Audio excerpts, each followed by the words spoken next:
కథ.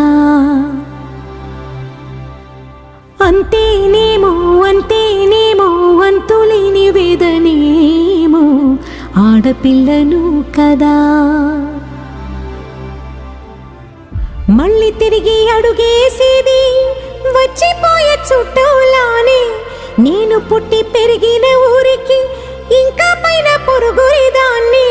కట్టదాటి గంగ నేడు కంట పొంగెనే.